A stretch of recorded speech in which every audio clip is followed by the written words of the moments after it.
Hi, my name is Catherine Bradshaw, and today I'm going to be going through the design of a new pleural biopsy device for improved procedural efficacy. Jumping right in, your pleura line the outside of your lungs and the inside of your chest wall. They're a set of two membranes with a small fluid-filled space between them, and the parietal pleura is what's used in pleural biopsies.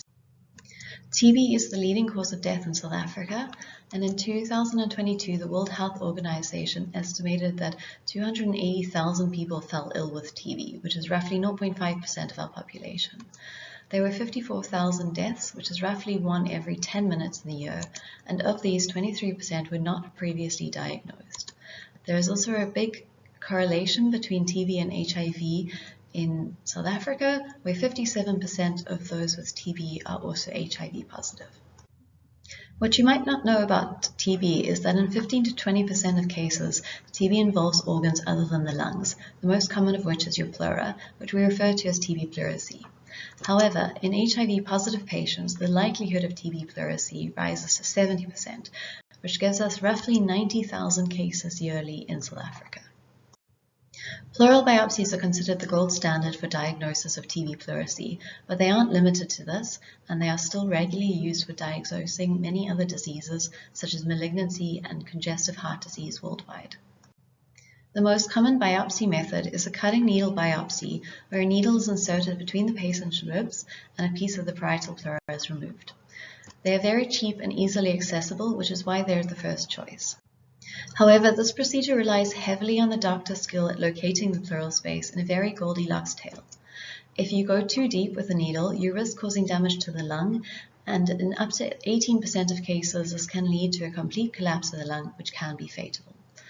But if you don't go far enough, you'll miss the parietal pleura completely, which gives us a 7 to 38% diagnostic failure rate. So how do we find the just right depth? First world countries have started offsetting these risks with the addition of image guidance for finding that depth. But sadly, for a lot of lower income countries, this isn't accessible due to the cost and availability of these imaging modalities. There is an additional challenge for cutting needle biopsies of trying to angle the cutting groove towards the pleura to get a larger cross-section of pleura in the biopsy, which is exacerbated in obese patients and adds to the diagnostic failure rates.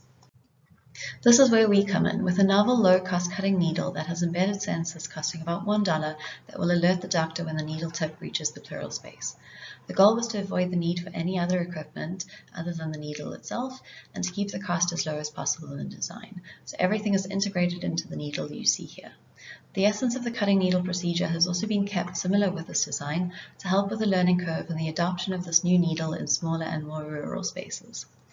Due to IP, I'm going to be frustratingly vague about the electronics used, but our paper here focuses on the biopsy retrieval mechanism, and I ask for your trust that locating the parietal pleura is being taken care of in the background too.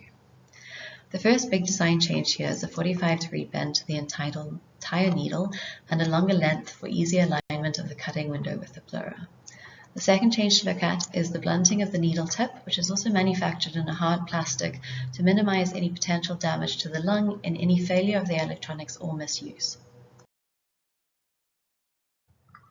The cutting part of this needle features a rotary cutting design that allows for multiple biopsies to be collected on a single insertion, minimizing the risk of each repeated needle insertion and increasing the biopsy yield side. Towards the tip, there is a razor blade that is mounted within the Archimedes screw that allows for the clean cut of each biopsy before they are safely kept within the Archimedes screw. Here you can see the face of the needle flush with the pleural tissue in a cadaver. And now you should be able to see the rotation needed to collect the multiple biopsy samples. The biopsies will then look like this when the inner is removed, and finally you can see the biopsies separated out in the final picture. There seems to be some sluggishness of the first samples moving out of the way quickly enough so that the area is fully cleared for the subsequent samples, resulting in the decrease of their size. This requires some further work to improve on. As a summary here, we've been able to show as a proof of concept that we can take multiple biopsies with a single insertion, which has led to decreased procedural time. We also hope that by ensuring good pleural tissue in our biopsies by their location and curve design, we will improve the diagnostic rates, and similarly that we will minimize any risk of lung damage. Thank you for your time.